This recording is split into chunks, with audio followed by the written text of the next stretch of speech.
আসসালামু আলাইকুম। কুকিং হাউসের পক্ষ থেকে সবাইকে স্বাগতম। কেমন আছেন সবাই? আজকে আমি 3টা উপকরণ দিয়ে 10 মিনিটে পিঠা রেসিপি বানাবো।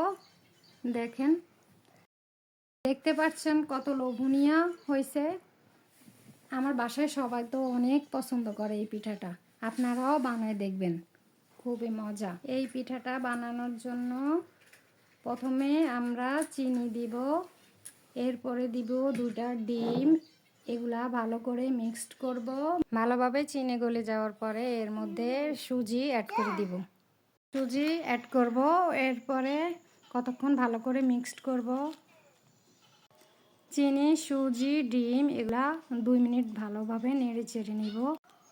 মিক্সড হয়ে গেলে তারপরে আমরা 10 মিনিট ঢেকে রেখে দিব, যাতে সুজিগুলা ফুলতে পারে। এরপরে অন্য একটা পাতিল বসিয়ে এর মধ্যে আমি 1 লিটার দুধ গরম বসিয়ে দিব।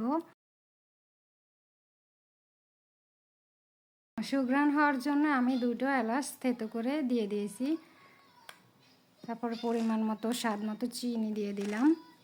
দুধগুলারে ভালো করে জাল করে নিব যেন একটু ঘন হয়। দুধ জাল দেওয়া হয়ে যাওয়ার পরে আমরা একটি ফ্রাই প্যানে তেল গরম করে নিব। এর মধ্যে পিঠাগুলা ভাজবো। অপেক্ষা করব যেন তেলগুলো একটু গরম হয় সেই পর্যন্ত।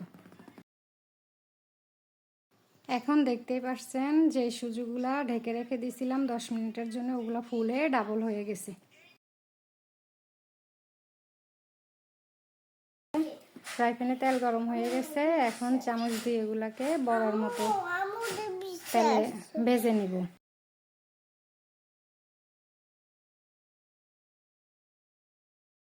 এখন সাবধানে এগুলো উল্টে নিব যেন ভেঙে না যায়।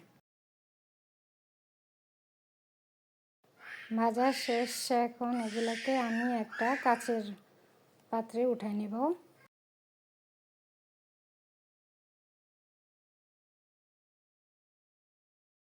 এরপর এগুলো একইভাবে ভেজে নিব। সবগুলা পিঠা ভাজা শেষ। এরপরে আমরা যে দুধটা জাল দিয়ে রেখেছিলাম ওগুলা এখানে অ্যাড করে দিব।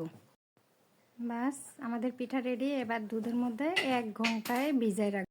ধন্যবাদ সবাইকে ভিডিওটি দেখার জন্য।